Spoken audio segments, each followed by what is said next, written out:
بسم اللہ الرحمن الرحیم الحمدللہ رب العالمین ثم الصلاۃ والسلام علی سید الانبیاء والمرسلین وآلہ الطاہرین۔ مومنین کرام، آج 2 رمضان المبارک ہے۔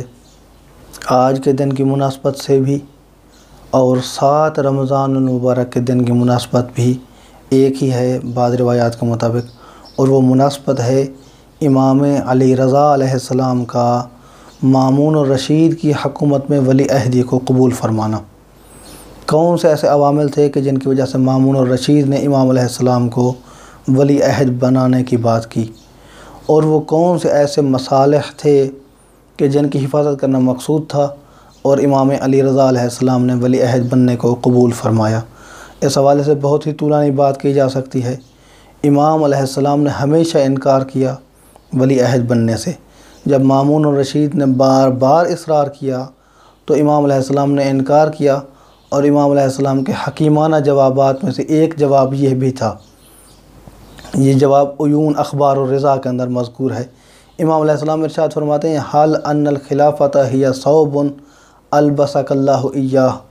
امام علیہ السلام ارشاد فرماتے ہیں، مامون الرشید، کیا تو یہ سمجھتا ہے کہ خلافت ایک ایسا لباس ہے، کپڑا ہے کہ جو اللہ نے تجھے پہنا دیا ہے، اللہ کی طرف سے تجھے عطا کر دیا گیا ہے؟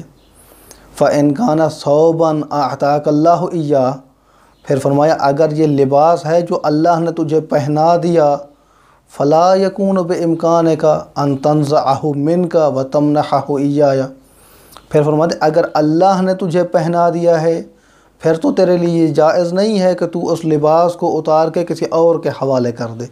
اللہ نے اگر تجھے بنا دیا ہے تو پھر تجھے یہ تصرف کا حق نہیں جاتا ہے کہ تو اس لباس کو کسی اور کے حوالے کر دے اور کسی اور کو ولی عہد نامزد کر دے۔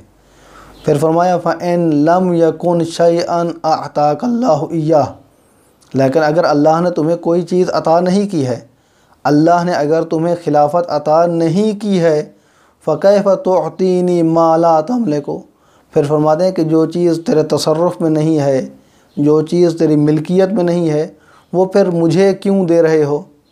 یہ تو تصرفی مال الغیر ہے۔ تو یہ حکیمانہ جواب تھا امام علیہ السلام کا۔ جب یہ حکیمانہ جواب سنا تو وہ ناراض بھی ہوا، اور اس نے اجباراً کہا بھی صحیح کہ ضروری ہے لا بد لک من قبول ھذا الامر، کہ یہ قبول کرنا ہی ہوگا ولی عہدی کو۔ اس حوالے سے بہت ہی زیادہ بحث کی جا سکتی ہے۔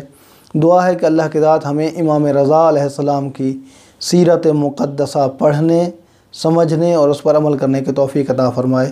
والحمدللہ رب العالمین۔